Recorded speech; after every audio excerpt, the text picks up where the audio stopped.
If you want to become a landlord and get into property, but you no longer have a deposit, or you don't know how to fix a leaking roof, then there might be a solution for you. A way to earn rent without having to speak to anyone or invoice a business, and it all can be done from the comfort of your own home. You could be making that sweet passive income that could come in every single month, every single quarter, or every single year to pay for those Pokemon cards you've always wanted, or maybe get a new Peloton that you can hang your clothes on. Enter from stage left, the REIT. In this video, I'm going to go through what REITs are, look at some of the upsides and the advantages, then I'm going to look at the cons and the disadvantages. I'll then show you some popular REITs both from the US and from the UK, and then finally I'll give you my opinion if I think they're a good asset to invest in, or whether you should take your hard-earned money and just put it into AMC and GameStop instead.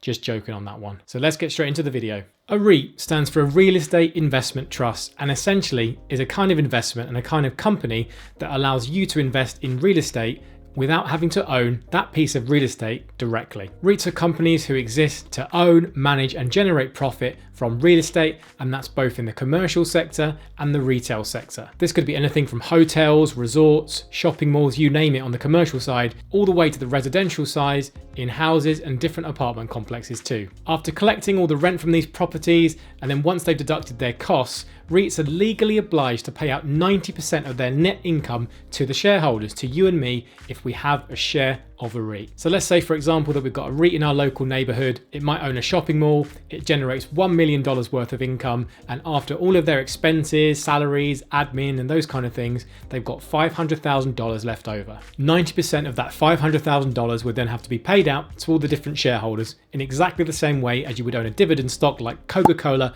or Johnson & Johnson. So you'd get your dividend or income payment monthly, quarterly, biannually, annually, all depends on what the REIT has agreed to do. The more shares you have, the more money you make. Everything's based on that dividend yield, which is the dividend payment itself divided by the total price of that share, and it will give you that payment that you might expect to receive. That could be anything from 2, 3 to 4% or even more. REITs both in the US and the UK have lots of different similarities, which I'm going to go through now. Firstly, as we've just mentioned, both of them are legally obligated to give 90% of their net income back to the shareholders. And secondly, both of them need to be managed by a board of trustees, which should hopefully mean that they don't do anything too crazy and don't go taking your money down to the casino anytime soon. Another thing they need to do as well is make sure that they generate 75% of their income actually through property and don't just call themselves a REIT. There's also a couple of different limits on the number of shareholders involved and who can own the kind of shares in a REIT as well. So in the US, for example, there has to be a minimum of 100 shareholders inside a REIT, and no more than 50% of the REIT should be owned by 5 people or less. So you can't just have whales out there who own a majority share of a REIT. It has to be spread amongst a lot of different people. In the UK, there's no rule on the 100 minimum shareholders, but we do have the rule about the 50% ownership side, so we can't have those whales knocking around on our side of the pond either. And finally, there is a small difference. In the UK, we do require a REIT to be a listed company that can trade on the stock exchange,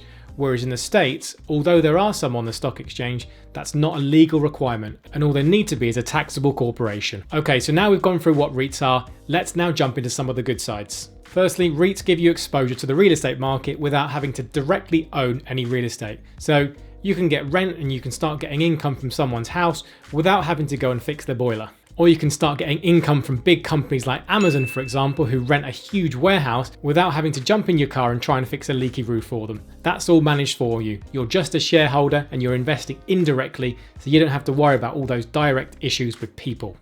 Bloody people, eh? Secondly, you can get access to REITs really cheaply because you don't have to save up a massive amount of deposit or raise millions of dollars to buy a big warehouse. All you need to be able to do is buy a small share traded on the stock exchange, just like you'd buy any other share in any other company. And within the space of just a few minutes on your favorite brokerage platform on your phone, you've become a real estate investor. Pretty simple, right? Secondly, REITs can become a really good solid income source, especially if your REIT is in the commercial sector. Think of those big box stores and different e-commerce websites, and also think of things like data centers as well. Anything which operates 24/7 and didn't close down like we had in 2020. Anything in that commercial space can be really lucrative and is probably only going in one direction, and they can provide that solid income source because their leases tend to be pretty long too. And finally, on my list of upside for REITs, don't forget all the good tax advantages and benefits we can leverage, and that's both here in the UK and over in the US as well. So in the UK, remember that you can hold a REIT just like any other share or any other fund inside your stocks and shares ISA. And that's a tax wrapper that every single adult in the UK can open, and they can contribute to up to £20,000 per year. So make sure you take advantage of that. And don't forget, on a very similar line of thought, you've got the Roth IRA and your 401ks in the US to make sure you take as much tax advantage as possible if you wanted to invest your REIT inside one of those. But I am by no means an expert, so make sure you go and seek out some professional advice on that one, especially when it comes to tax. I've got no clue. Now, there's a famous saying that you can't have the rainbow without the rain. So now let's look at some of the downsides. Firstly, just going back to some of the tax things we mentioned, remember, if you're not holding your REIT inside of a tax wrapper like a stocks and shares ISA in the UK or a Roth IRA in the US, then you are going to be liable for that income. So just be aware of that. So you'll need to check your local state, your local federal laws, for example, and in the UK, it will very much depend on what your income tax band is, and you'll have to do that for your self-assessment. But again, do your own research and search for advice on that one. Secondly, and although most of the time you can buy and sell shares in a REIT very, very easily, there are times when you can't get your money out. Now, this might happen in an event where the REIT isn't necessarily on the stock exchange and where liquidity is quite low. For example, if we look back at different economic downturns and we see that everyone wants to sell out of commercial buildings, for example, at the same time, it's very, very difficult to sell that commercial office building really, really quickly. And these REITs don't carry a lot of cash. So there have been times in the past which these REITs lock up money, and unfortunately, you can't get it out very, very quickly. The next issue comes down to interest rates. Now, REITs have tended to act in the opposite way of interest rates. So as they are now, with interest rates on a super low trajectory, REITs have done pretty well. But once interest rates rise,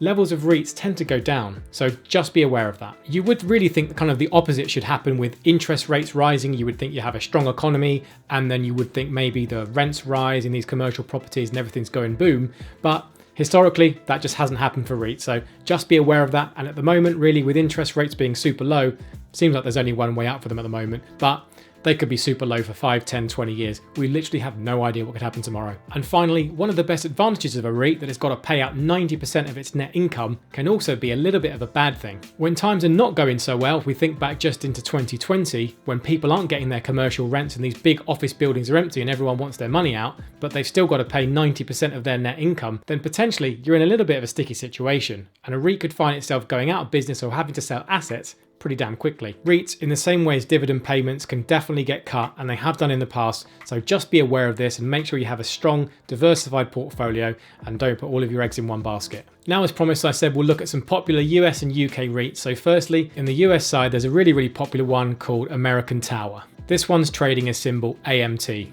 Sounds pretty fierce, that, doesn't it? It's like, almost sounds like a wrestler name, doesn't it? American Tower. You can imagine this 7-foot big dude coming at you. You'd be pretty scared. This is a communications focused REIT. They buy land and lease out space for all things broadband, communications and internet, and they've seen their value soar for many years. However, if you don't want to buy individual REITs, just like you might not want to buy individual shares, you can buy REITs as part of an exchange-traded fund, which have all been pulled together and put into a group all ready for you to buy. One of the largest in the States is one traded by Vanguard, and that has a ticker symbol of VNQ. So do all of your own research, but this could be a nice one for you because it's diversified and of course would have American Tower as part of it. In the UK, our largest REIT on the stock exchange is Segro.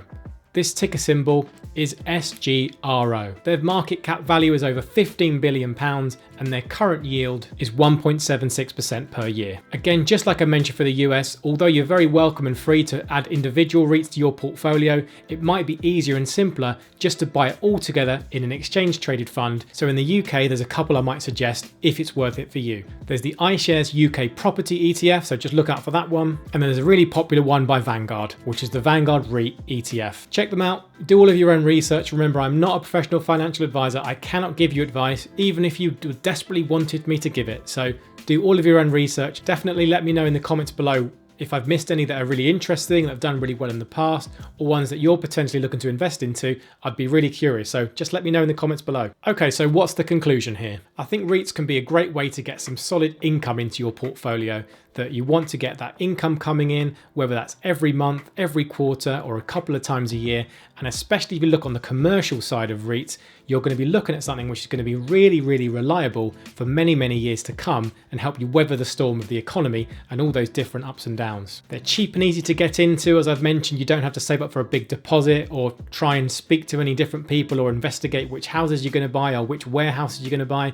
Someone else does all of the hard work for you. So that in theory will be a really, really simple and easy way to get into the market. However, saying that, of course, just like any other kind of asset, they are not immune to market crashes at all.